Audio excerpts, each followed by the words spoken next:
करौली के भक्त काले खां। काले खां कैसे हैं उनके बारे में सुनो। ठाकुर जी कितने दयालु।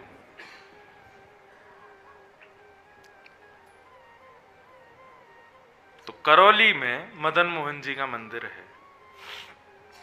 करौली के भी भक्त यहाँ आए हैं, वो रोज मुझसे कहते हैं महाराज जी आप करौली आओ, मदन मोहन जी का दर्शन करो।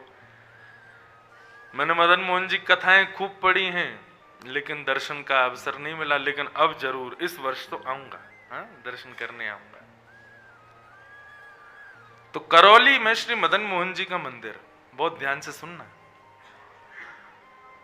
और उनका परम भक्त काले खां कैसे बना। एक विजातीय, एक मुस्लिम समाज में रहने वाला व्यक्ति, जिसके बारे में कल मैं कह रहा था, जिसने कभी सत्संग नहीं किया। हम लोग सत्संग इसलिए करते हैं, संतों का संग इसलिए करते हैं, तीर्थ यात्रा इसलिए करते हैं ताकि ठाकुर जी का सानिध्य हमको मिले। लेकिन इस काले खां ने तो कुछ भी नहीं किया था, और ऐसा सानिध्य मिला मदन मोहन जी का। तो काले खां अपने समुदाय में, मुस्लिम समुदाय में बहुत उसकी मतलब उसको बहुत अच्छा व्यक्ति माना जाता था करौली में। क्यों? हृदय का बड़ा अच्छा था, रोज अपनी नमाज पढ़ता था समय से, और अपना कलमा आदि जो भी वो करते हैं सब करता था। अपने धर्म के प्रति बहुत निष्ठावान, नियम नहीं टूटने देता था अपना। नमाज इतने बजे करनी है तो करनी है, उसको इतने बजे वो कलमा आदि करना है, अपने मस्जिद जाना है, वो जाता ही था समय से। और डाकिया था, पोस्टमैन था, तो डाकघर में काम करता था, और चिट्ठियां जहां जहां की आती थी उन चिट्ठियों को उन स्थानों पर वितरित करने जाता था। एक दिन चिट्ठियों के मध्य में एक चिट्ठी थी श्री मदन मोहन जी की।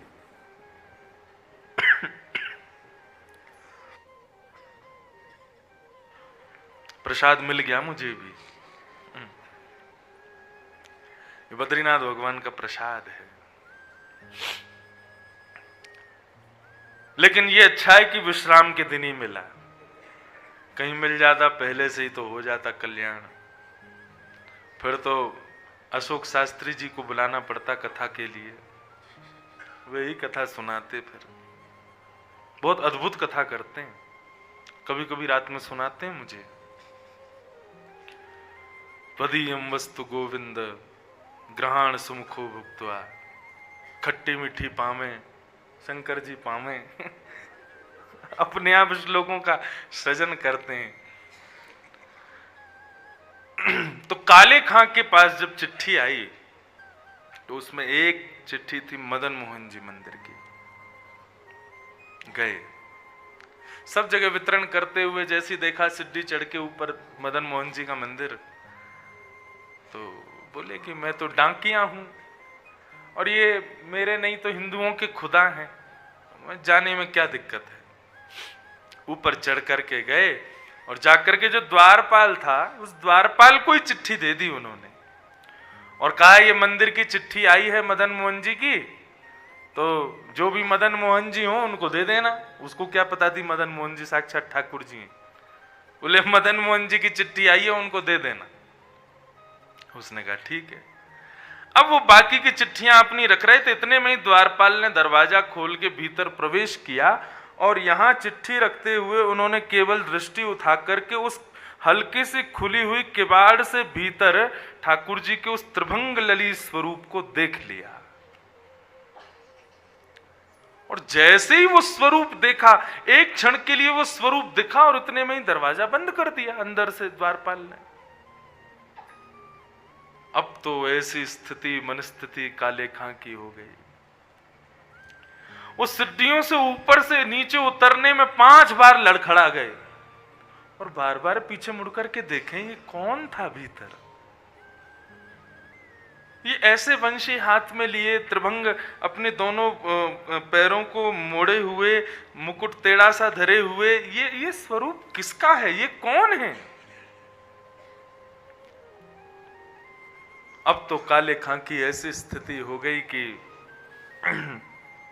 वो नमाज पढ़ने जावे तो उसको ठाकुर जी दिखे, वो मस्जिद में अपने खुदा को वंदन करने जावे तो वहां उसको ठाकुर जी दिखाई दे।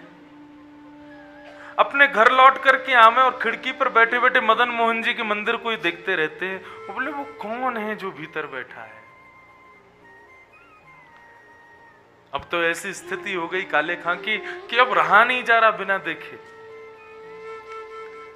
एक दिन, 2 दिन, 3 दिन निकल गए, लेकिन 3 दिन में जब ऐसी स्थिति हो गई कि जैसे बिना श्वास के मानव हो जाता है, बिना जल के हमारा गला हो जाता है, ऐसी ऐसी उनकी स्थिति हो गई काले खां की।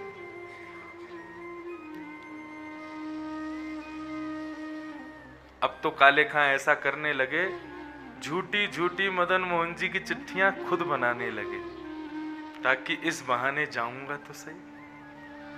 और लेकर के जाते और कपते हुए हाथों से उस द्वारपाल को देते, बोले ये मदन मोहन जी की चिट्ठी आई है, उनको दे देना। अच्छा सुनो, वो उस दिन जब तुम भीतर जा रहे थे, तुमने थोड़ी सी किवाड़ खोली थी, तो भीतर एक वो टेढ़ी सी टांग करके और ऐसे बंशी हाथ में लिए, वो टेढ़ा सा सिर करके एक मुझे कुछ दिखा था, वो कौन है?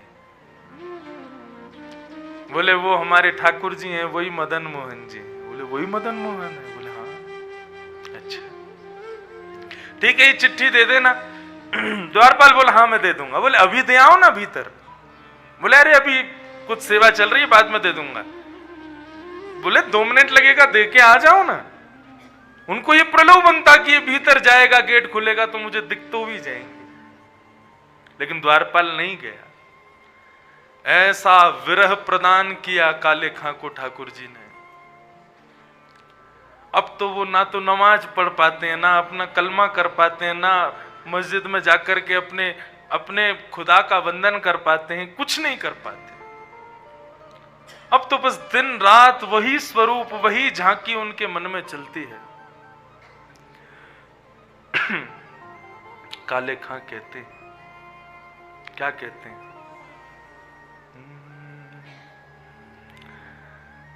लगन जो लागी नाथ,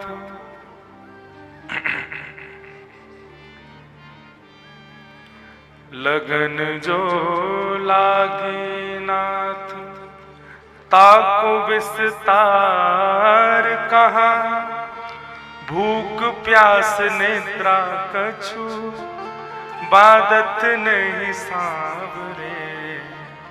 लगन जो लागी नाथ, ताको विस्तार कहाँ, भूख प्यास निद्रा कछु, बादत नहीं सांवरे। भोजन छोड़ दिया ठाकुर जी की स्मृति। 1 दिन हो गया भोजन नहीं किया, 2 दिन हो गए भोजन नहीं किया, 3 दिन हो गए। अब तो ना अपने दफ्तर जाते हैं, ना कलमा कुरान करने जाते हैं, केवल अपने घर की खिड़की पर बैठे बैठे श्री मदन मोहन जी के जो सुंदर मंदिर का ऊपर बुर्ज है, केवल उसी का दर्शन करते रहते हैं। मदन मोहन मूर्ति को बेग दर्शावो आप, एक एक क्षण कोटि कल्प समझावरे। हे मदन मोहन जी मुझे दर्शन दो। क्यों? क्योंकि आपके बगैर एक एक क्षण भी मुझे कल्प के समान लग रहा है। मुझे ऐसा लग रहा है कि ना जाने कितना युग बीत रहा है आपके दर्शन के बगैर। ऐसी स्थिति।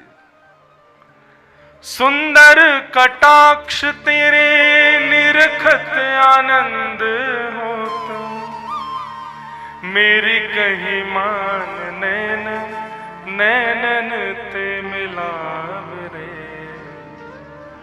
आपके सुंदर स्वरूप, सुंदर कटाक्ष को देख करके मेरो मन उन्हीं में ही अटक गयो है। हे नाथ, मुझे तो ऐसा लगता है मेरे कलमा कुरान और मेरे समुदाय के जो भी नियम हैं उनके पालन का मुझे फल आपके रूप में मिला है। ठाकुर जी का स्मरण करते। रात्रि में जब 3 दिन हो गए, तब ठाकुर जी को शयन करा रहे थे गोस्वामी जी, और शयन के समय पर एक बंटा भोग ठाकुर जी के पास रखा जाता है। रात में अगर भूख लगे तो ठाकुर जी उसमें से कुछ पा लेंगे। उस बंटा भोग को रख करके गोस्वामी जी कपाट बंद करके चले गए और यहाँ बैठे बैठे काले खां, ताज खां बैठ करके ठाकुर जी का सुंदर स्तवन कर रहे थे। इतने में ही एक दिव्य प्रकाश उनके कक्ष में प्रकट हो गया।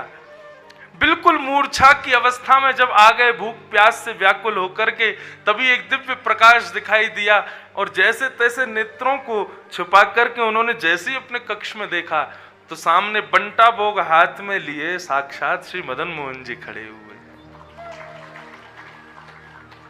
मदन मोहन जी बैठ गए। अब तो जैसे ही उनका स्वरूप देखें, स्वरूप देख करके आनंदित हो गए, नेत्रों से अश्रुधार बहने लगी।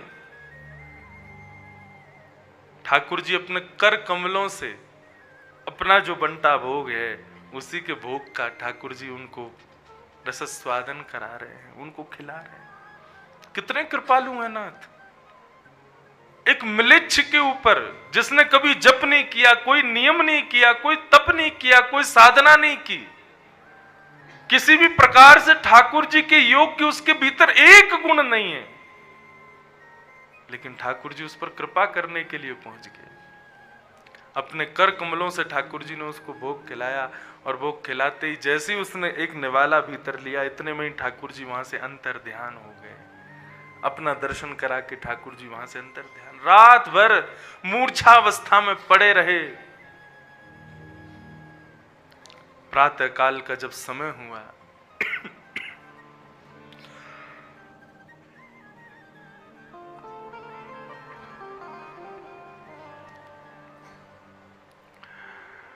सुबह का जब समय हुआ, गोस्वामियों ने ठाकुर जी को उत्थापन करके जैसे ही सब सामग्री देखी तो वहां पर बंटा भोग नहीं था।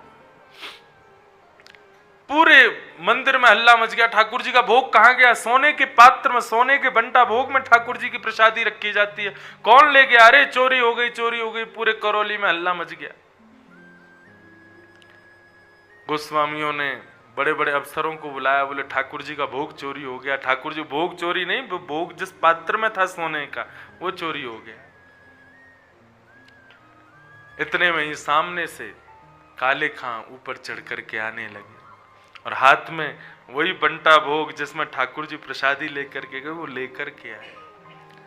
गोस्वामियों ने जैसे ही उनके हाथ में बंटा भोग देखा तुरंत कहा, इसको बंदी बना लो, इसने चोरी की है, म्लेच्छ है, हमारे ठाकुर जी की सामग्री चुराता है। बंदी बना लिया उनको, बंदी बना करके बैठा लिया। मुस्कुरा रहे थे काले खां। गोस्वामी बोले, तुमने चोरी की ठाकुर जी की? बोले, मैंने चोरी नहीं की है, तुम्हारे लाला ने चोरी की है। बोले, हमारे लाला ने? हाँ, तुम्हारे मदन मोहन जी ने चोरी की है, मेरे चित्त की चोरी की है, मेरे धर्म की चोरी कर ली, मेरे नियमों की चोरी कर ली। मैं अपने कुल खानदान में व्यवस्थित था, मेरा सब कुछ हरण कर लिया इसने, तुम्हारे टेढ़ी टांग वाले ने, इसने चोरी की। और ये रही बात बंटा भोग, 3 दिन से भोजन नहीं कर रहा था क्योंकि इनका दर्शन नहीं हुआ था मुझे, तो रात्रि में अपना बंटा भोग लेकर के आए मुझे पवाने के लिए। बंदी बनने को तैयार हूं, लेकिन शर्त एक है, कारागृह के रूप में मदन मोहन जी का मंदिर चाहिए मुझे। यहीं पर बंदी बन के रहूंगा ताकि इनको निहारता रहूं। दरस को भिखारी काले ताकि प्रभु अरज सुनो, नंद के दुलारे यार चाकर हम राखिए। दरस को भिखारी काले हमारी अरज सुनो, नंद के दुलारे यार चाकर हमें राखिए। हमें अपने मंदिर में चाकरी दे दो। कैसे कृपालु है नाथ। उस काले खां पे कृपा की। ऐसे ही ताज खान हुए, काले खान हुए, ये सब मदन मोहन जी के शिष्य हुए। कितने कृपालु हैं नाथ, विचार करो। कंबा दयालुम शरणम ब्रजेम, हम विगत 7 दिनों से यहाँ बद्रिकाश्रम में रह रहे हैं, ये ठाकुर जी की अनुकंपा है, ये कृपा है हमारे ऊपर। नहीं तो ये मानवों के लिए स्थान नहीं है, ये देवताओं का स्थान है। लेकिन फिर भी 6 महीने के लिए ठाकुर जी हम सबको अनुमति देते हैं यहाँ आने की। 2 वर्ष से नहीं दी थी किसी को भी अनुमति, केवल आप लोग ही ठाकुर जी का मुखोल्लास कर रहे थे। लेकिन ये कृपा नहीं है तो क्या है, बहुत कृपालु हैं ठाकुर जी। और जिनको ठाकुर जी की कथा श्रवण का सौभाग्य है, जिनको ठाकुर जी की सेवा का सौभाग्य है, ठाकुर जी के प्रिय संत जनों के मिलन का सौभाग्य है, उनको तो नित्य आनंद मनाना चाहिए। कितने प्रसन्न है ठाकुर जी हमसे, जो हमको ये सब दे रखा है। बड़े कृपालु। तो जो अविज्ञ हैं, अनविज्ञ नहीं है, जिन्होंने पूतना के रूप को पहचान लिया, आगासुर, बकासुर, धेनुकासुर जितने आए सबको पहचान गए। और तेने ब्रह्म हृदय आदि कवये मुह्यन्ति यत् सूरयः। ब्रह्मा बालकों का हरण करके चले गए थे, भगवान के ग्वाल बालों का, तो ब्रह्मा को अपने हृदय से जिन्होंने ज्ञान प्रदान किया, और गिरिराज पर्वत धारण करके मुह्यन्ति यत् सूरयः, देवताओं के राजा इंद्र को भी जिन्होंने मोहित कर लिया। तेजो वारी मृदाम यथा विनिमयो यत्र सर्गो मृषा। पृथ्वी, जल, तेज, वायु, आकाश, ये 5 तत्व हैं। इन 5 तत्वों से ही पूरी सृष्टि बनती है। लेकिन इनको अधम बता दिया गया। पंच रचित अति अधम शरीरा। 5 रोते रोते ठाकुर जी के पास गए, हम अधम हैं। भगवान बोले कोई नहीं, अब मैं तुमको स्वीकार करूंगा। इन 5 तत्वों को कृष्ण लीला से जिन्होंने स्वीकार किया, पृथ्वी मृद भक्षण, मिट्टी खाई, पृथ्वी को पवित्र किया। अग्नि, 2 बार अग्नि, दावाग्नि का पान किया ठाकुर जी ने वृंदावन में, अग्नि को पवित्र किया। वायु, तृणावर्त आया था, तृणावर्त था, हाँ तृणावर्त, बवंडर के रूप में आया था, उसको मारने के लिए गए, वायु को पवित्र किया। पृथ्वी, जल, पृथ्वी, अग्नि, वायु, जल, जल को पवित्र किया कालिया नाग का मर्दन करके, और आकाश को पवित्र किया। 6 महीने तक इस खुले आकाश में ठाकुर जी ने रासप विहार किया। 5 तत्वों को पवित्र किया। तेजो वारी मृदाम यथा विनिमयो यत्र त्रिसर्गो मृषा। 3 स्थानों पर लीलाएं की ठाकुर जी ने, ब्रज, हस्तिनापुर और द्वारिका। इन 3 लीलाओं की ठाकुर जी की लीलाएं हैं। धामना स्वेन सदा निरस्त कुहकम। अपने धाम को प्रस्थान करने से पूर्व उद्धव को ज्ञान उपदेश दिया। और क्या कहा? बोले उद्धव, अब इस ज्ञान को लेकर के तुम कहां जाओ? बद्रिकाश्रम जाओ, बद्रीनाथ चले जाओ, और वहां जाकर के मेरे दिए गए इस ज्ञान का मनन चिंतन करना। श्री उद्धव जी महाराज यहां आ गए। ऐसे धामना स्वेन सदा निरस्त कुहकम सत्यम परम धीमहि। ऐसे परम सत्य श्री कृष्ण को हम बारंबार प्रणाम करते हैं। श्रीमद् भागवत का प्रथम श्लोक है, इसमें स्वच्छंद ठाकुर जी का नाम नहीं है। वैयाकरणी अपने भाव से इसके हजारों अर्थ करते हैं। एक अर्थ में पूरी कृष्ण कथा है, ठाकुर जी के जन्म से लेकर के और अपनी लीला संवरण तक के। बंधुओं, उद्धव जी को ज्ञान उपदेश ठाकुर जी देते हैं, जो उद्धव कृष्ण संवाद है, जिसके बाद उद्धव जी यहां आते हैं। उसकी भूमिका थोड़ी सी हम कह देते हैं, और वो कह करके फिर समय हो जाएगा, तब तक फिर कथा विराम करेंगे। श्रीमद् भागवत में वर्णन है ठाकुर जी का मंगल जन्मोत्सव था। पूरी द्वारिका नगरी सजी थी, और सब ठाकुर जी को मंगल बधाइयां दे रहे थे जन्मोत्सव की। और उसी मध्य में ठाकुर जी को बधाई देने के लिए आकाश मार्ग से सब देवता पधारे और आकर के ठाकुर जी को सुंदर मंगला शासन किया। ठाकुर जी के सामने बैठकर के खूब उनकी वंदना की। खूब आनंद से ठाकुर जी का भाव देवताओं ने प्रस्तुत किया।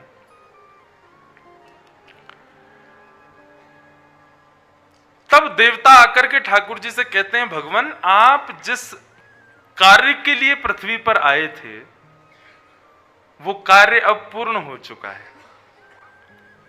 आपको ब्रज में प्रेम पाना था वो हो गया, राक्षसों का वध करना था वो हो गया, भक्तों पर कृपा करनी थी वो हो गया, महाभारत युद्ध करवाना था वो हो गया, गीता का उपदेश करना था वो हो गया, द्वारिका की स्थापना करके यदुवंश को सबको व्यवस्थित करना था, सब कुछ हो गया भगवान। अब हमारे हिसाब से तो अब कुछ शेष रह नहीं गया है, इसलिए कृपा करके अब आप प्रस्थान करो, अब आप पुनः वैकुंठ पधारो। ठाकुर जी का 125वीं जन्माष्टमी थी वो द्वारिका में। देवताओं ने आकर के ठाकुर जी को वंदन किया और ठाकुर जी से कहा कि आप आकर के पधारो। भगवान बोले ठीक है, अब हम जल्दी योग बनाते हैं आने का। केवल भूमिका हम सुना रहे हैं, बहुत ध्यान से सुनना। देवताओं की बात सुनकर के ठाकुर जी ने अब चिंतन करना शुरू किया कि अब हमको लीला पूरी करनी है और लीला पूरी करने से बचा हुआ एक काम पूरा करना है। क्या? ये जो पृथ्वी पर अब हमने भार अपना ही परिवार स्थापित कर दिया है, इसका संहार करना है। भगवान अपने पुत्रों को बुलाते हैं और समस्त पुत्रों के मध्य बैठकर के ठाकुर जी उनको उपदेश देते हैं। रूप, यौवन, संपत्ति और अविवेक, किसी के पास रूप हो, सुंदर शरीर हो, बहुत संपत्ति हो, युवावस्था हो, लेकिन विवेक ना हो, तो ये पांचों उसके हनन का कारण बनते हैं। भगवान कहते हैं मैं अपने पुत्रों से, तुम सब रूपवान हो, खूब सुंदर हो देखने में, तुम सबका यौवन भी बहुत सुंदर है, शरीर भी खूब अच्छा है, संपत्ति तो तुम लोगों पर खूब है ही है मेरी वजह से, सब कुछ है तुम्हारे पास में, लेकिन तुम लोग विवेकी नहीं हो। तुम लोगों को अहंकार है इस बात का कि हम भगवान के बेटे हैं। इसलिए याद रखना, सत्संग तो तुम करते नहीं हो, कथाओं में कभी जाते नहीं हो, किसी संत के पास में बैठते नहीं हो। इसलिए बच्चों एक चीज याद रखना, भूल करके भी कभी मेरे प्यारे संतों का कभी अपमान मत करना। यदि तुमने ऐसा किया तो मैं भगवान होकर के भी तुम्हारी रक्षा नहीं करूंगा। सब बोले ठीक है पिताजी, हम आपकी आज्ञा मानेंगे, लेकिन बाहर निकलते ही सब कहते हैं पिताजी तो ऐसे ही बोलते रहते हैं, इससे कुछ होता थोड़ा ही है। आज्ञा गुरुनाम अविचारणीयाम, माता पिता की आज्ञा कैसी भी क्यों ना हो, भले ही तुमको उसमें घाटा ही दिख रहा हो कि नहीं ऐसा किया तो घाटा होगा, तो भी उस कार्य को करो, माता पिता की आज्ञा है। माता पिता की आज्ञा होने पर बालक जब उसको पूर्ण करता है, और भले ही बालक को उसमें घाटा हो रहा हो, ठाकुर जी जब देखते हैं ना नहीं माता पिता की आज्ञा का पालन कर रहा है घाटा जान करके भी, तो ठाकुर जी होने नहीं देते घाटा। इसलिए माता पिता की आज्ञा कैसी भी हो उसको पालन किया करो। और दूसरी बात शास्त्र आज्ञा करते हैं, क्रोधापि देवेन वरेण तुल्यम, माता पिता की आज्ञा का पालन करने से तो तुम आगे बढ़ोगे ही बढ़ोगे। दूसरा कहते हैं माता पिता के क्रोध को सहन कर लो, उससे तुम बन जाओगे, तुम्हारा जीवन बन जाएगा। जो माता पिता के क्रोध करने पर उल्टा उनसे लड़ाई कर लेते हैं, आर्ग्यूमेंट करते हैं और उनको भला बुरा बोलते हैं, ऐसा बालक जीवन में कभी ठाकुर जी उसको स्वीकार नहीं करते।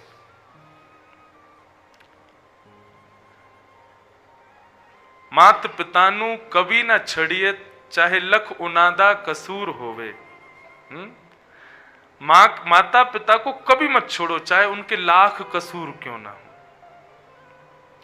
हमने लक्ष्मी नारायण को नहीं देखा, देखना है तो घर में बैठे माता पिता को देखो, वो लक्ष्मी नारायण ही है। उनके क्रोध के लिए सदैव तैयार रहो कि ये क्रोध करें हम पे, और यदि नहीं करते तो ऐसा कुछ करो कि उनको गुस्सा आवे। हाँ, वो गुस्सा करें, थोड़ी चप्पल उप्पल उठा के फेंक के मारें, झाड़ू लेके पीछे भागें, तब तुम आनंद आवे। हमारे पिताजी ने तो कभी नहीं मारा हमको, लेकिन मैया ने कभी नहीं छोड़ा। हाँ अब तो नहीं मारती। मैं स्कूल जाने में बहुत डरता था। मुझे लगता था कि नरक जो पिताजी कथा में बोलते हैं वो ये स्कूल ही है।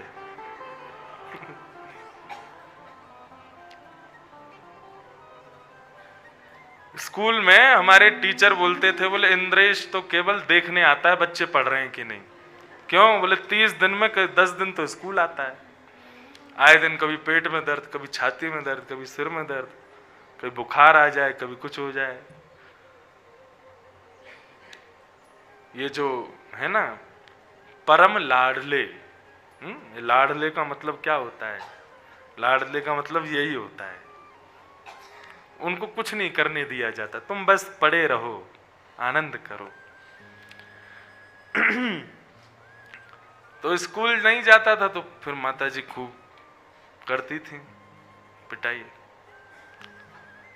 लेकिन ठाकुर जी की ऐसी कृपा हुई, जब भागवत जी की सन्निधि ली ना, तो जहां मैं बिल्कुल पढ़ता ही नहीं था। भागवत पढ़ने से पूर्व भी महाराज हमने कम से कम अपने 11 तो गुरुजी बदले। गुरुजी पढ़ाने आते, पिताजी का नाम सुन के बोले कि अरे ठाकुर जी के पुत्र को पढ़ाना है, तो सब घर ही आते, गुरुकुल नहीं जाता था मैं। घर आ जाते थे, बोले ठीक है हम पढ़ाएंगे। तो गुरुजी मेरा टेस्ट क्या लेते, मैं गुरुजी का टेस्ट लेता था। पिताजी को जाके बोलता, पिताजी गुरुजी बढ़िया नहीं पढ़ाते, इनकी भाषा ही नहीं समझ में आती।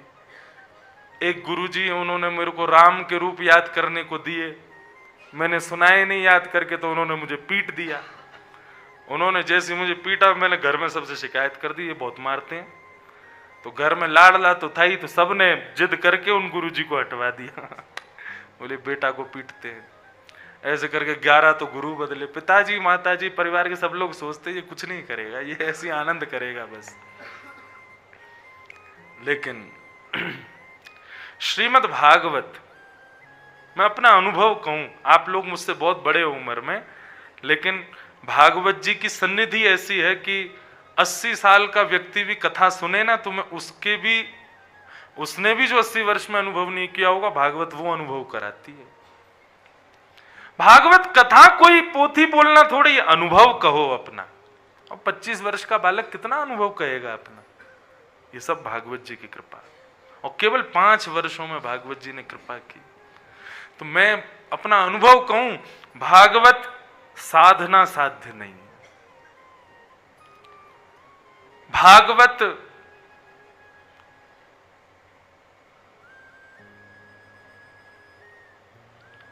श्रम साध्य भी नहीं है। खूब श्रम कर लो, वृंदावन में भगवान की दया से, भागवत जी की कृपा से असंख्य ब्राह्मण श्रम कर रहे हैं। श्रम साध्य भी नहीं, साधना साध्य भी नहीं, साधन साध्य भी नहीं है। श्रीमद् भागवत कृपा साध्य है। ये जिस पर कृपा कर दे ना, उसको प्राप्त हो जाती है। और उसका जीता जागता ये आपके सामने बैठा है। मुझ पर कृपा ही हुई भागवत जी की, और कब हुई कैसे हुई ये भगवान जाने, ये कृपा है। तो माता पिता यदि क्रोध भी करें, हाँ ये कह सकता हूं कि आज व्यासपीठ पर यदि बैठा हूं, 1000-1500 लोग कथा सुन रहे हैं, तो ये माताजी की पिटाई का ही फल है। क्रोधापि देवेन वरेण तुल्यम। माता पिता देवताओं का क्रोध वरदान के समान होता है। भगवान के पुत्रों ने भगवान की बातों को नजरअंदाज कर दिया, और संतों की परीक्षा लेने के लिए भगवान के पुत्र शांब को साड़ी पहना करके उसके पेट में पोटला बांध करके ले गए, और कहा महाराज नई बहू आई है। संत बोले अच्छा, किसकी बहू है? बोले हम यदुवंशियों में ही एक हैं, उनकी बहू है। हम अभी हमको मिल गई तो हमने की चलो हम पूछ के बताते हैं, तुम्हारे बेटा होगा कि बेटी? संत बता देंगे। जरा आप बताना इसके बेटा होगा कि बेटी? संतों ने नेत्र बंद करके अपनी दिव्य दृष्टि से देखा, नेत्र खोले तो ताम्र वर्ण हो गया नेत्रों का। बोले हमारी परीक्षा लेने आए हो? भगवान के पुत्र शाम्ब को साड़ी पहना करके लाए हो? हमारी गरिमा महिमा को नहीं समझते हो? भगवान के पुत्र हो तो कुछ भी करोगे। जाओ, श्राप देते हैं हम, इसके गर्भ से एक लोह पिंड जन्म लेगा जो तुम्हारे पूरे यदुवंश का सर्वनाश कर देगा। उन्होंने जैसी साड़ी उतार करके देखी तो सांब के पेट पर एक लोह पिंड रखा था। द्वारिका के राजा हैं उग्रसेन। भगवान कृष्ण कभी राजा नहीं बने, ये बात सदैव याद रखना। ना कभी मथुरा के राजा बने, ना कभी द्वारिका के राजा बने। वो बात अलग है, हम सब उनको राजा धीराज महाराज द्वारिकाधीश कहकर के पुकारते हैं, लेकिन द्वारिका के राजा सदा सर्वदा उग्रसेन रहे।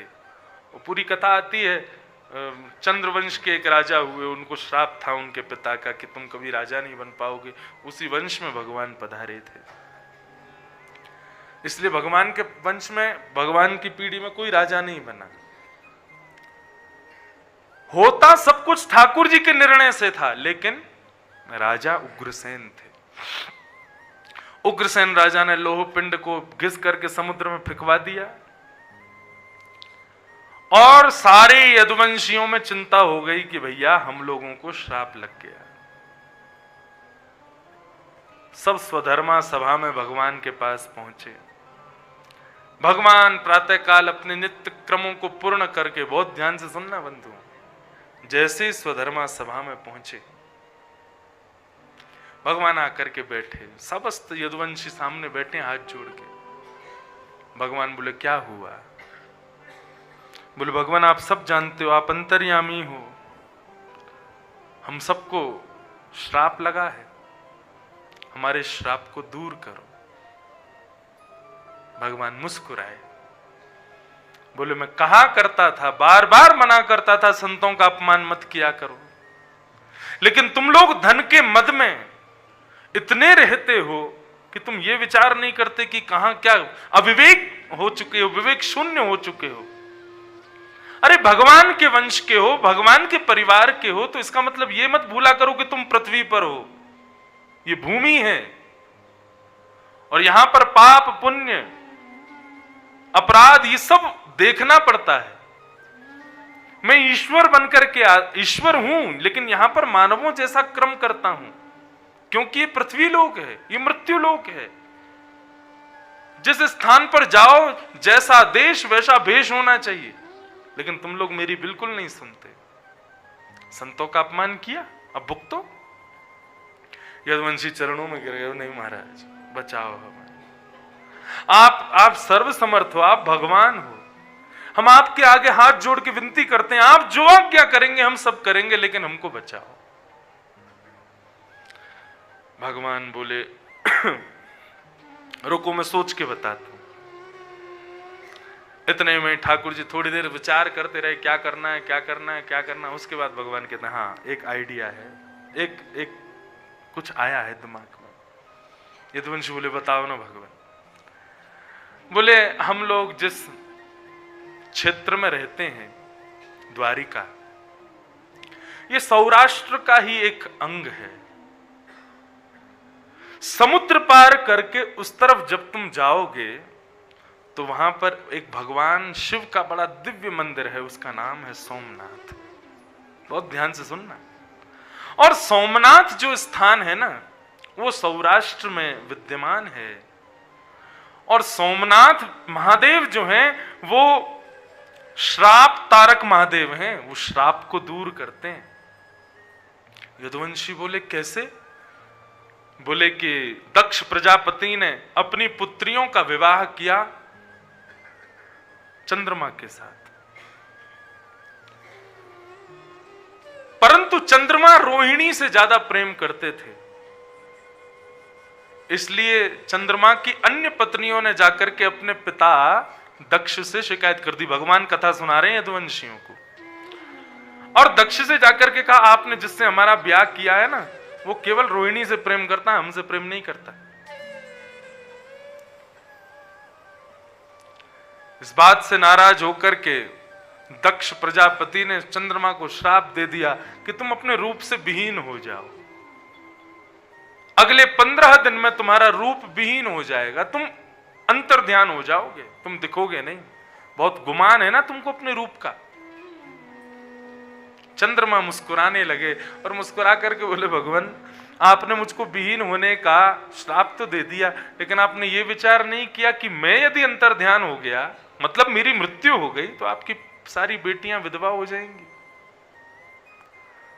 दक्ष प्रजापति बोले ये तो मैंने सोचा ही नहीं। अरे एक बेटी के चक्कर में मैंने बाकी सारी बेटियों के बारे में नहीं सोचा और सब विधवा हो जाएंगी। अब तो कुछ करना चाहिए। अरे अरे मुझसे अपराध हो गया, गलती हो गई, अब श्राप निकल गया, अब ये श्राप कैसे टूटे। तब चंद्रमा बोले चिंता मत करो, मैं कुछ करता हूं। और चंद्रमा यहीं समुद्र के किनारे सौराष्ट्र में आकर के यहाँ पर उन्होंने 15 दिन तक भगवान शिव की आराधना की। वे रोज अपने रूप से घटते जा रहे थे, घटते जा रहे थे, घटते जा रहे थे। जिस दिन अमावस्या थी, मतलब पूर्ण तरह चंद्रमा को विहीन हो जाना था, नष्ट हो जाना था, उसी दिन देव आदिदेव महादेव सोमनाथ प्रकट हो गए। उनका नाम ही है सोम, यानी कि चंद्रमा, और उसके जो नाथ सोमनाथ प्रकट हो गए। और चंद्रमा को कहा क्या बात है, और पूरा संदर्भ बताया। बोले मुझे श्राप लगा है, मैं कल अंतर्ध्यान हो जाऊंगा, पृथ्वी से चंद्रमा का अस्तित्व नष्ट हो जाएगा, मेरी पत्नियां विधवा हो जाएंगी, उसकी मुझे परवाह नहीं, लेकिन इस पृथ्वी को चंद्रमा की बहुत आवश्यकता है, क्योंकि चंद्रमा यदि रात में शीतलता नहीं देगा तो हमारे कितने प्रकार के रोगों को दूर करता है चंद्रमा। शशि हमारे रोगों को निवृत्त करता है। लोग डॉक्टर क्या कहते हैं, वैद्य क्या कहते हैं, काढ़ा दवाई जो भी देंगे रात में भोजन के बाद लेके सो जाना, सुबह तक ठीक हो जाओगे। व्यक्ति या तो रात रात में पधार जाएगा या फिर रात रात में ठीक हो जाएगा। उसकी जो पीड़ा है उसका हरण करता है शशि। पृथ्वी को मेरी बहुत आवश्यकता है, ये नहीं होना चाहिए। तो भगवान शिव कहते हैं देखो श्राप को तो मैं नहीं काट सकता, श्राप तो तुमको लग चुका है, हाँ मैं वरदान तुम्हें देता हूं। क्या? अमावस्या के अगले दिन से ही मेरा वरदान लागू हो जाएगा और तुम एक दिन अंतर्ध्यान होकर के अगले दिन से पुनः अपने रूप में आने लग जाओगे, और अगले 15 दिन में तुम पूर्णिमा के दिन पूर्ण स्वरूप में विद्यमान हो जाओगे। तो 15 दिन तुम्हारे ससुर जी का श्राप लगेगा और 15 दिन मेरा वरदान रहेगा। तो भगवान ये कथा सुनाते हैं यदुवंशियों को, बोले हमारे सौराष्ट्र में सोमनाथ विराजमान हैं जो कि श्राप तारक महादेव हैं। हमको श्राप लगा है कि लोह पिंड से हम सबका वध हो जाएगा, यदुवंशी नष्ट हो जाएंगे, तो चलते हैं शंकर जी के पास, वही कुछ कृपा करेंगे। सारे यदुवंशी जय जयकार करने लगे, दंडवत करने लगे, प्रणाम करने लगे, जय हो द्वारिकाधीश आपकी, आपने हमारा निवारण कर दिया, हमारे संशय को दूर कर दिया, हे नाथ। सब जा जा करके भगवान से गले लगने लगे, जय जयकार करने लगे। इतने खुश हो गए यदुवंशी, नाचने लगे। लेकिन एक यदुवंशी खुश नहीं था, और वो था उद्धव। कोने में बैठा था और एक कोने में बैठ करके तिरछी नजर से ठाकुर जी को देख रहा था। मतलब जैसे मानो कोई व्यक्ति झूठ बोले तो बाकी सब तो खुश हो जाएं उसकी बात सुन के, लेकिन जो सच जानता हो वो कोने में बैठा बैठा देखता रहे तो बहुत झूठ बोल रहा है। ऐसे उद्धव ठाकुर जी को तिरछी नजर से देख रहे थे। भगवान की जैसी नजर पड़ी उद्धव पर, भगवान समझ गए कि ये मेरे मन की बात समझ चुका है। हम लोग अर्जुन को प्रिय मित्र बताते हैं भगवान का, लेकिन बंधुओं जब आप उद्धव के बारे में सुनोगे ना, उद्धव से श्रेष्ठ मित्र नहीं है ठाकुर जी का। भगवान कहते हैं भागवत में कि उद्धव कौन है? बोले मैं ही हूं उद्धव, मेरे में और उद्धव में कोई अंतर नहीं है। और यहाँ श्री बद्रीनाथ में तो भगवान के चल विग्रह के स्वरूप में उद्धव ही हैं। भगवान की रथ यात्रा हो, भगवान की पालकी यात्रा हो, भगवान को किसी भी कार्य के लिए जाना हो कहीं बाहर, उद्धव ही जाते हैं। और यहाँ उद्धव चतुर्भुज रूप में है। शायद पांडुकेश्वर भी उद्धव जी विराजते हैं, उद्धव जी विराजते हैं 6 महीने के लिए बद्रीनाथ भगवान के रूप में। उद्धव तिरछी नजर से भगवान को देख रहा था। जैसे जैसे यदुवंशी थोड़े से गए तो सबके जाते ही भगवान भी स्वधर्मा सभा से जाने लगे। उद्धव कोने में बैठा था तो भगवान ने इशारे से पूछा, क्या देख रहे हो इतनी देर से? उद्धव बोला, पास आ सकता हूं आपके? बोले, आओ बैठो। उद्धव पास आकर के बैठा, भगवान को देखने लगा। भगवान बोले, क्या बात है, क्या देख रहा है? बोले, मैं ये देख रहा हूं कि आपसे बड़ा झूठा कोई नहीं है संसार। 100 नहीं, लाख नहीं, करोड़ों झूठों के स्वामी हो आप। भगवान बोले, ऐसा क्यों बोल रहे हो? बोले, मैं ये भी सोच रहा हूं कि आप जैसा चतुर कोई नहीं है, चतुर शिरोमणि हो आप। हाँ, मानवों को चतुर आपने बनाया तो आपसे बड़ा चतुर कौन होगा? भगवान बोले, सीधी बात बोल, आरोप प्रत्यारोप मत लगा मेरे ऊपर। बोले, क्यों ना लगाऊं, आपने काम ऐसा किया है। भगवान बोले, क्या बात है, स्पष्ट बोल। उद्धव बोला, अभी अभी यदुवंशियों को बड़ा बड़ा ज्ञान दे रहे थे। सौराष्ट्र में सोमनाथ जी को प्रणाम करने जाएंगे, वहां जाके फिर ब्राह्मण पूजन करेंगे, ब्राह्मण भोजन कराएंगे, सोमनाथ भगवान की आराधना करेंगे, उससे वे प्रसन्न होकर के हमारे श्राप को दूर कर देंगे। ये सब बड़ी बड़ी बातें कह रहे थे उन लोगों से। अरे तो मेरे कुल को श्राप लगा है, मैं नहीं सोचूंगा तो कौन सोचेगा? उद्धव बोले, श्राप लगा नहीं है, आप लगवा रहे हो। मतलब?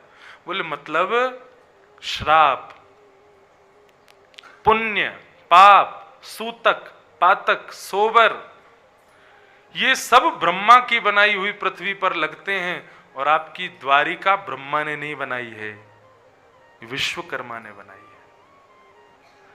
द्वारिका में ना तो श्राप का प्रवेश है, ना पुण्य का प्रवेश है, ना पाप का प्रवेश है।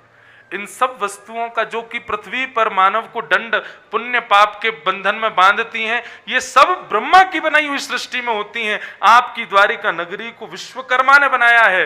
मुझसे पूछें तो यदुवंशियों को श्राप लगा ही नहीं है अभी तक, आप लगवाने लेके जा रहे हो उनको।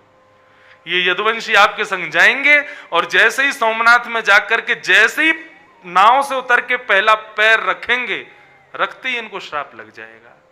भगवान ने तुरंत उद्धव का मुंह बंद किया, चुप, किसी को बताना नहीं है ये बात, ये तो रहस्य है। भगवान के गोपनीय भाव को समझता है ये उद्धव है। उद्धव के नेत्र सजल हो गए। बोले, भगवान आप क्यों कर रहे हो ये सब? और मैं ये भी जानता हूं कि आप सबको लेकर के जाओगे, मुझे नहीं लेके जाओगे। आप मुझको यहीं छोड़ करके जाओगे। ये सब आपकी लीला क्यों हो रही है? इसके पीछे कारण क्या है? आप क्यों यदुवंशियों को जबरदस्ती श्राप दिलाने ले जा रहे हो और मुझे क्यों छोड़ करके जा रहे हो? मैं सब जानता हूं, मुझे बताइए इसके बारे में। भगवान तब कहते हैं, उद्धव, मेरे समस्त यदुवंशी परिवार को धन का मद है, वैभव का मद है। हम भगवान के वंश के हैं, इस बात का उन लोगों को अहंकार है।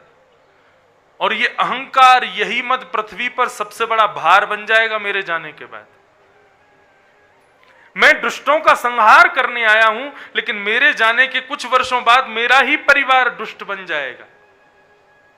क्योंकि धन की कोई कमी नहीं है, सम्मान की कोई कमी नहीं है, जहां जाते हैं वहीं पूछते हैं कि ठाकुर जी के परिवार के हैं। विवेक इन लोगों के पास है नहीं, सत्संग ये करते नहीं। इसलिए पृथ्वी पर मेरा ही परिवार भार ना बन जाए, मुझे इनको नष्ट करना पड़ेगा, मुझे इनको लेकर के जाना पड़ेगा, मुझे इनको श्राप लगवाना पड़ेगा।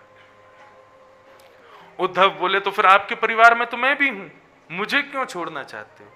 भगवान बोले क्योंकि तू श्री किशोरी जी की शरण में जाकर के उनका विद्यार्थी बन के आ चुका है। तू वृंदावन जाकर के गोपियों की चरण रज और किशोरी जी के सानिध्य में रह करके उनका विद्यार्थी होकर के आया है, इसलिए तू यदुवंशीवाद में है, ब्रजवासियों का सेवक पहले है, इसलिए तुझे नहीं लेके जाऊंगा। तू तो मेरी भक्ति का प्रचार करेगा, मेरे वैभव का विस्तार करेगा। मेरा वैभव क्या है? मेरा प्रेम, मेरी भक्ति, मेरा ज्ञान ही मेरा वैभव है। उसका विस्तार, पिता अपने पुत्र को छोड़ के जाता है ना वंश विस्तार के लिए, ऐसे ही तू मेरे पुत्र के समान है, मेरा मित्र है, मेरा पुत्र है, मेरा सब कुछ है उद्धव। मेरे वैभव यानी कि मेरे ज्ञान के विस्तार के लिए मैं तुझे छोड़ के जाऊंगा, तुझे नहीं लेके जाऊंगा। उद्धव बहुत रोते हैं, भगवान के चरणों में बारंबार प्रणाम करके रोते हैं, और भगवान अकेले उद्धव को द्वारिका छोड़ करके समस्त यदुवंशियों को विशाल नौका में बिठा करके और द्वारिका से लेकर के जाते हैं पल्ली पार। और जैसे ही सौराष्ट्र की भूमि में जाकर के एक एक यदुवंशी उतरता है, एक एक करके सबको श्राप लग जाता है, सब श्रापित हो गए, उद्धव श्रापित नहीं हुआ। तब उद्धव भगवान के चरणों में बैठ करके भगवान से जो ज्ञान उपदेश स्वीकार करता है वही उद्धव कृष्ण संवाद है। उद्धव भगवान से बहुत अच्छे अच्छे प्रश्न करता है। उन्हीं सब प्रश्नों के मध्य ठाकुर जी उत्तर देते हुए उद्धव को भिक्षुक गीत सुनाते हैं। उस भिक्षुक गीत के प्रारंभ में उद्धव भगवान से एक प्रश्न करता है। क्या कहता है कि तत्वः परावृत्त धियः सत्कृतै कर्मभिप्रभो उच्चावचान यथा देहान् गृह्णन्ति वृषजन्ति च। हे प्रभु, आपसे जो विमुख लोग हैं वे अपने कर्मानुसार सुख दुख भोगते रहते हैं, अनेक अनेक योनियों में जाते रहते हैं। लेकिन मैं आपसे प्रश्न करना चाहता हूं कि उन लोगों के भीतर जो आत्मा है वो भी तो आपका ही अंश है। आत्मा कभी मरती नहीं, कभी जीती नहीं, कभी उसे कष्ट होता नहीं, कभी उसके पुण्य नहीं होता, पाप नहीं होता, तो फिर इन देहधारियों को इस बात का भान क्यों नहीं होता कि हम जो कर रहे हैं वो हमारी देह की क्रिया है, हमारी आत्मा की क्रिया नहीं है। ये तो रही बात आपसे विमुख लोगों की, लेकिन आपके जानकार लोग भी जो आपको जानते हैं, परम वेत्ता हैं, तत्वज्ञानी हैं, वे लोग भी आत्मा को और शरीर को एक ही मानते हैं। शरीर पर हुए कष्ट को वे सोचते हैं कि हमारी आत्मा को हुआ है। हमसे कहे गए किसी अपशब्द को हम रात भर चिंता में व्यतीत कर देते हैं, उसने मुझसे ऐसा क्यों कह दिया। ये आत्मा और शरीर का एक बोध होना ये क्यों होता है मानव को? वे अलग अलग क्यों नहीं समझते अपने आप को? यदि मानव स्वयं को आत्मा से भिन्न समझे तो उसको कभी कष्ट ही नहीं होगा। तो ये क्यों नहीं समझ पाते? बड़े बड़े तत्वज्ञानियों को भी ये बोध क्यों नहीं होता? भगवान मुझे कृपा करके बताओ। तब भगवान उवाच, भगवान उत्तर देते हैं, विषयाभिनिवेशेन नात्मानं यत्स्मरेत् पुनः जन्तोर्वै कस्यचित्तो मृत्युरत्यन्त विस्मृति। उद्धव, आत्मा कभी शरीर को अपना नहीं मानती, लेकिन बालक जब जन्म लेता है, जन्म लेने के बाद धीरे धीरे धीरे धीरे धीरे धीरे जैसे ही संसार में प्रवृत्त होने लगता है, ये मेरी माँ है, ये मेरे पिता है, ये मेरी बहन है, ये मेरे भाई है, ये सब विचार करने लगता है, उस हद तक भी वो शरीर को ज्यादा महत्व नहीं देता। बालक कुछ भी उठा के खा लेता है, कहीं भी कूद जाता है, कहीं भी चला जाता है, क्योंकि उसको देहाभिमान नहीं होता। उस समय तक भी उसकी आत्मा स्वयं को भिन्न मानती है, लेकिन उसको संसारी लोग ही सिखाते हैं कि तुझे ऐसा नहीं करना, तुझे ये नहीं खाना, तुझे वो नहीं खाना, तुझे स्वस्थ रह करके अपने शरीर को पवित्र करना, ये करना। उसकी आत्मा को वे बार बार समझाते हैं कि शरीर तेरा है, और एक दिन ऐसा होता है कि वो आत्मा से विस्मृत होकर खुद को शरीर ही समझने लगता है। उद्धव कृष्ण संवाद साधारण नहीं है।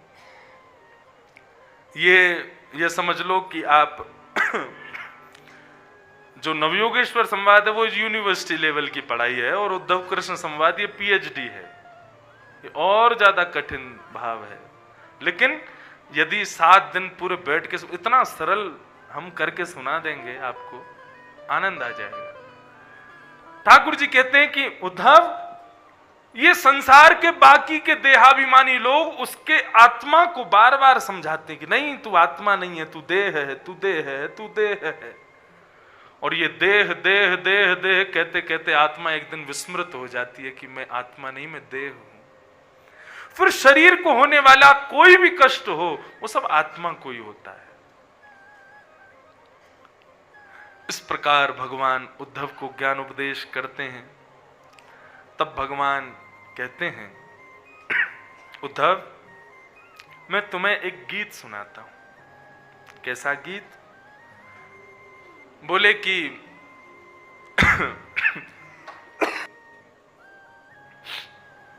एक भिक्षुक है, उसके विषय में तुम्हें सुनाता हूं। मैं बहुत संक्षेप में कहूंगा, ज्यादा विस्तार का समय नहीं है। एक गीत सुनाता हूं उद्धव, ध्यान से सुनना। उज्जैन में एक ब्राह्मण रहता था। वो बहुत धनवान था, परंतु अपने धन का कभी भी व्यय नहीं करता था, धन को कभी भी खर्च नहीं करता था। और धन का व्यय ना करने का कारण यह हुआ कि उसके पंच विशेष जो देव हैं वो रुष्ट हो गए।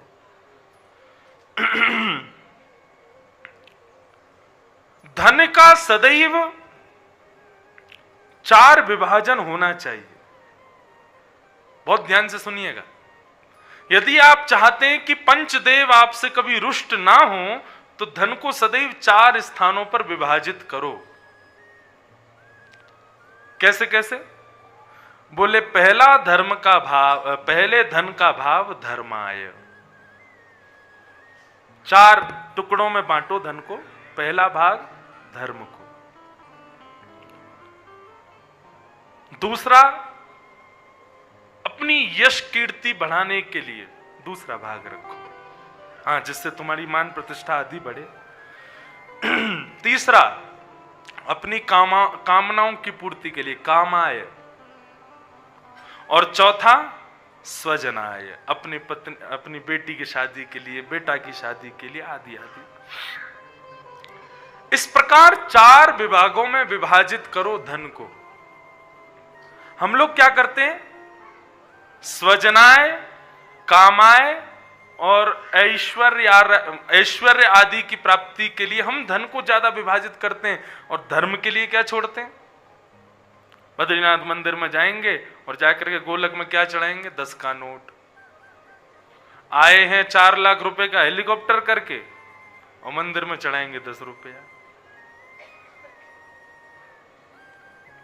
वृंदावन जाएंगे, बाहर 150 रुपए की टिक्की खा लेंगे, भल्ले खा लेंगे, 50 रुपए का लस्सी का गिलास पी लेंगे, लेकिन बिहारी जी के सन्मुख क्या देंगे? 20 रुपया। और वो भी वो वाला लेके जाते जो बीच में से फटा हुआ, जो चलता नहीं होगा। हाँ, मंदिर के गोलकों को जब खला करके उनको निकाला जाता है तो उनमें 2-3 गड्डियां तो उनकी बनती जो पैसा चल ही नहीं सकता, लोगों ने चढ़ाया ही ऐसा। मेरा मतलब यह नहीं है कि बद्रीनाथ भगवान को तुम्हारा 10 रुपया चाहिए, नहीं।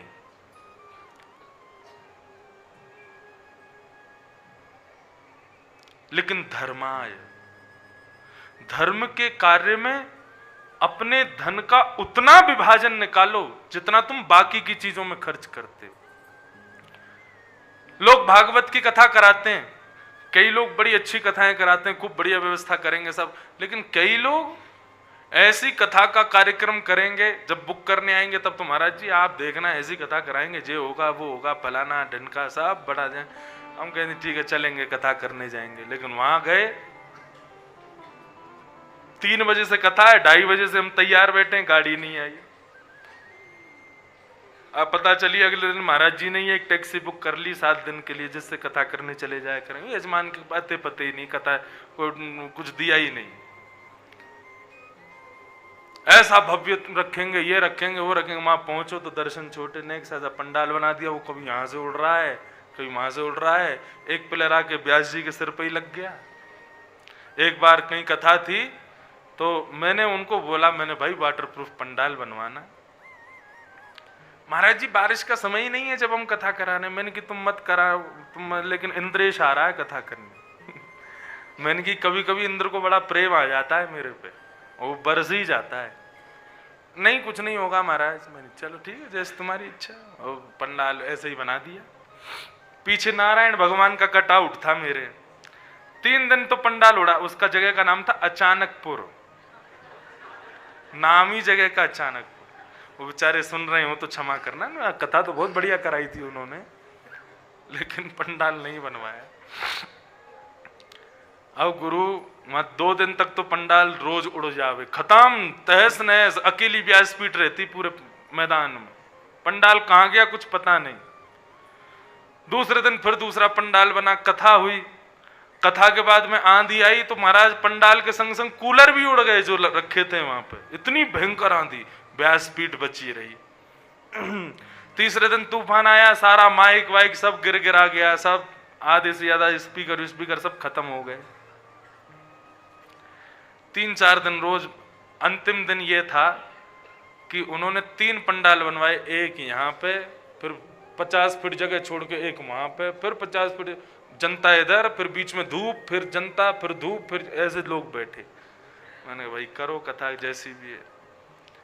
मैंने कि आज कथा विराम होके मैं चला जाऊंगा बस प्रेम से, फिर अगली कथा जहां है मैं आनंद करेंगे। उस दिन विश्राम दिन की कथा कर रहा था, खूब भाव में आ गया था कथा करते करते। इतने में जोर की हवा आई, पीछे नारायण भगवान का कटआउट आके मेरे ही सिर पे गिरा और मैं माइक में। मैंने की जय, ये कसर रह गई थी। कथा कैसी होनी चाहिए? बोले जितना तुम अपने पुत्र पुत्री के विवाह में लगाते हो उससे दुगना कथा में लगाया करो। क्यों? बोले वो तो पुत्र पुत्री का ब्याह है, ये लक्ष्मी नारायण का ब्याह है। अरे रुक्मणी मंगल होता है कथा में, कृष्ण जन्मोत्सव होता है कथा में, गोवर्धन उत्सव होता है कथा में। उनको केवल साधारण उत्सव समझोगे ना तो ऐसी जैसी तुम्हारी मर्जी हो वैसी व्यवस्था करो। लेकिन वास्तव में तुमको लग रहा है कि हाँ कृष्ण जन्मोत्सव साक्षात कृष्ण ही प्रकट होंगे, साक्षात गिरिराज उत्सव ही होगा, साक्षात रुक्मणी कृष्ण विवाह होगा, तो उसके अनुसार व्यवस्था करो। नहीं करते लोग।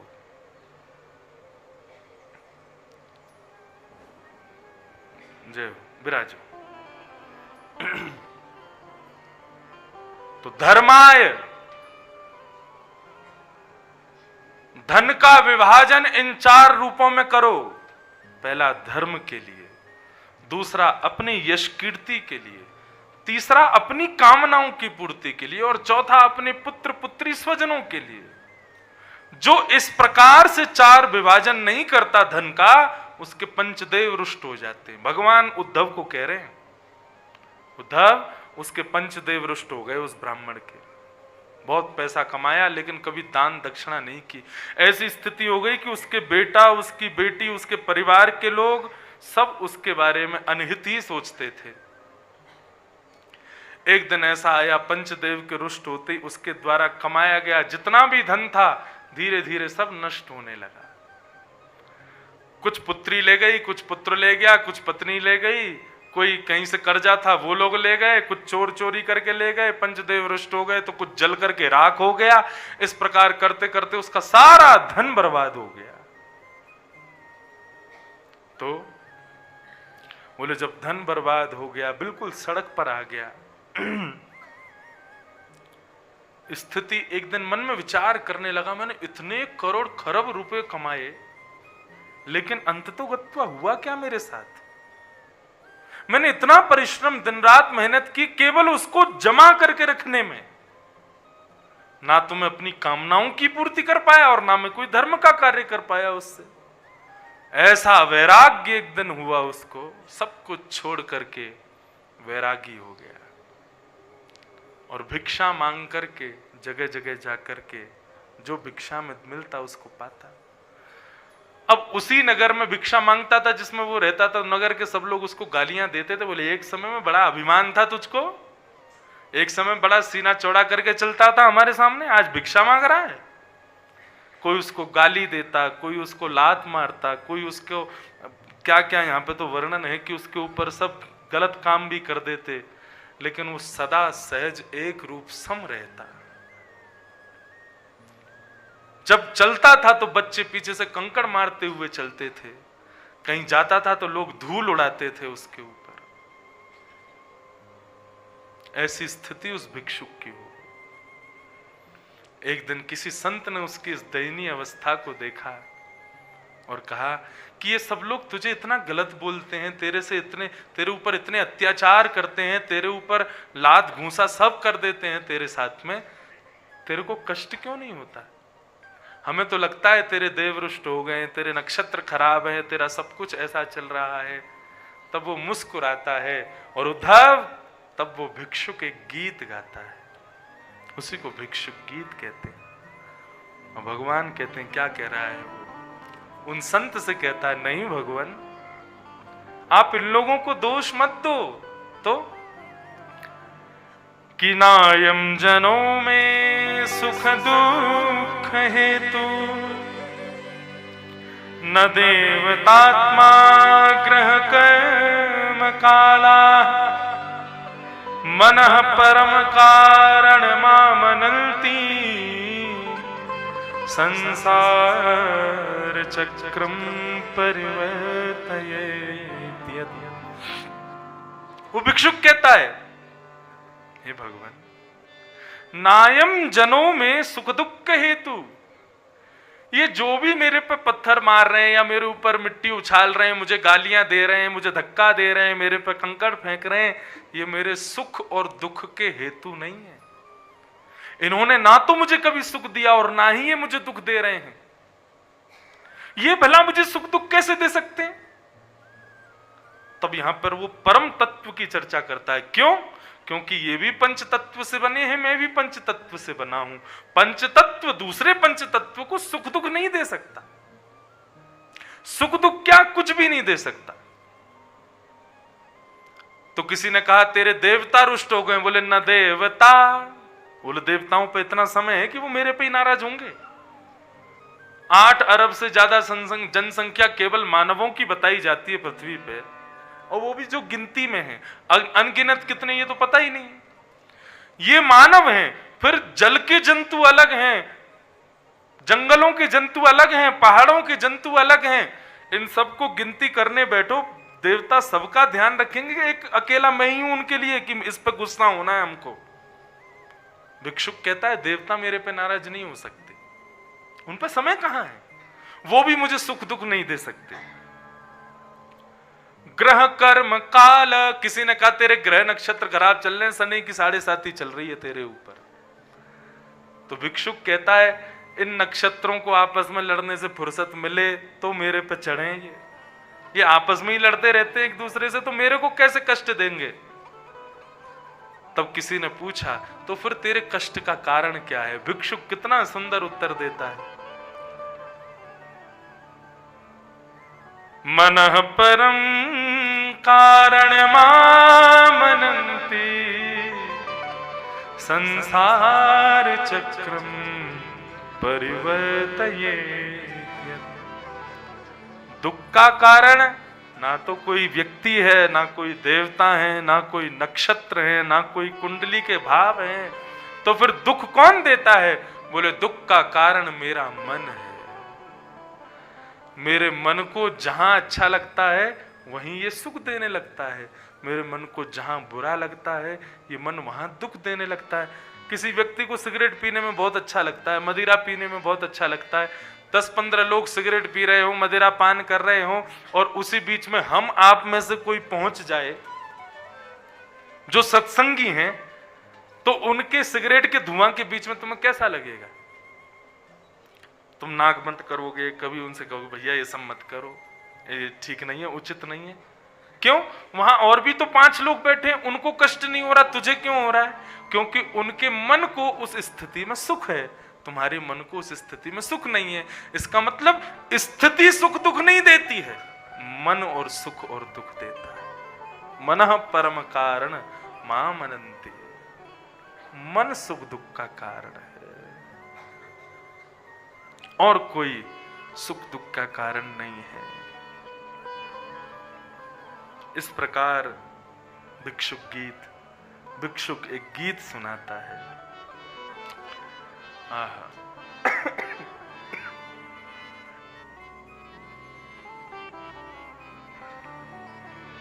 मन को दुख का कारण बताते हुए अपना भाव व्यक्त करता है, और यही बात फिर उद्धव को भगवान समझाते हैं। उद्धव,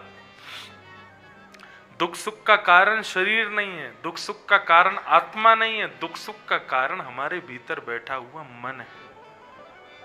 उस मन को यदि तुमने स्थिति अनुसार सुख दे दिया तो सुखी रहेगा, स्थिति अनुसार दुख दे दिया तो दुखी रहेगा। स्थिति कुछ नहीं देगी, मन की बात है, उसको जहां अच्छा लगे उसके ऊपर है। इस प्रकार भगवान उद्धव को भिक्षुक गीत सुनाते हैं। उसका हमने केवल स्पर्श मात्र किया है, उसको हम प्रणाम करते हैं। बाकी बंधुओं, संपूर्ण भागवत का श्रवण स्तवन, भागवत का प्रत्येक श्लोक भागवत है। यदि हम एक श्लोक पर भी 7 दिन चर्चा करें तो यही समझो कि भागवत हुई है पूरी। लेकिन हमने नवयोगेश्वर संवाद और उद्धव कृष्ण संवाद का स्पर्श मात्र किया, उसी से अपने इन सप्ताह यज्ञों को हम पुण्य के रूप में, भागवत के सेवा के रूप में स्वीकार करते हैं। श्रीमद् भागवत के संपूर्ण विषयों को, संपूर्ण स्कंदों को प्रणाम करते हैं। अब 2 मिनट बड़े भाव से सुनना। भागवत के प्रथम और द्वितीय स्कंद भगवान के दोनों चरण हैं। जब हम प्रथम द्वितीय स्कंद श्रवण करते हैं तो मतलब हमने ठाकुर जी के चरणों में प्रणाम किया। तृतीय और चतुर्थ स्कंद ठाकुर जी की दोनों भुजाएं हैं। जब हम तृतीय चतुर्थ स्कंद सुनते हैं तो चरण में झुके हुए को मानो जैसे हम हाथ से उठाते हैं, ऐसे ठाकुर जी हमको उठाते हैं। पंचम स्कंद और षष्ठम स्कंद ये ठाकुर जी की गोद है। ठाकुर जी उठा करके उस भक्त को अपनी गोद में बिठा लेते हैं। सप्तम और अष्टम स्कंध ये ठाकुर जी का नाभि स्थल है, जहां पर ठाकुर जी उस बालक को लिटा लेते हैं। नवम और दसम स्कंद ये ठाकुर जी का वक्षस्थल है। मानो त्वमेव माता च पिता त्वमेव, तो त्वमेव माता के भाव से अपनी शरण में आए हुए उस वैष्णव को नवम दसम स्कंद के भाव से मां रूपी भगवान अपने पयोधर का पान कराती है उस बालक को। नवम और दसम स्कंद तो मां अपने दोनों पयोधरों का पान बालक को कराती है। तो पहले ठाकुर जी नवम स्कंद मतलब अपने पयोधर, एक पयोधर का पान करा के फिर ठाकुर जी दसम स्कंद का पान कराते हैं। वो भी ठाकुर जी का वक्षस्थल है, और उसमें भी गोपीगीत रास पंचाध्यायी ठाकुर जी का प्राण है। जैसे ही बालक दसम स्कंद श्रवण करने के बाद, उसका पान करने के बाद उसका पेट भर जाता है, तृप्त हो जाता है, तब एकादश स्कंद ठाकुर जी का ललाट, मस्तिष्क, मतलब बालक को दुग्ध पिला करके फिर मां उसको देखती है कि तृप्त हुआ कि नहीं। तब एकादश स्कंद जो हम पिछले 7 दिन से श्रवण कर रहे हैं, मतलब ठाकुर जी फिर विवेक से देखते हैं कि अभी ये परिपूर्ण हो गया कि नहीं। और द्वादश स्कंद का मतलब है ठाकुर जी की उठी हुई भुजा। ठाकुर जी फिर उस बालक को गोद में ऐसे उठा लेते हैं, और उठा करके जैसे प्रसन्नता से माँ बालक को गोद में थोड़ी ऊंचाई पर उठा के उसके मुखमंडल को देखती है, ऐसे ही ठाकुर जी उसको देखते हैं। ये श्रीमद् भागवत के द्वादश स्कंद हैं। भगवान के दोनों चरण, भगवान के दोनों हस्तकमल, भगवान के दोनों उरु, भगवान का पयोधर, भगवान का नाभि स्थल, भगवान के पयोधर, भगवान के ललाट और भगवान का स्नेह, ये द्वादश स्कंद के भाव से संपूर्ण भागवत श्री कृष्ण स्वरूप है। और एक प्रकार से कहें तो श्रीनाथ जी का जो स्वरूप है ये भागवत का ही स्वरूप है। दोनों चरण उससे ठाकुर जी उठाते हैं, गोद में बिठाते हैं, पयोदर का पान कराते हैं, ललाट से देखते हैं और फिर भुजा पर ऊपर उठा लेते हैं। श्रीनाथ स्वरूप ये द्वादश स्कंद श्रीमद् भागवत के हैं। इनको हम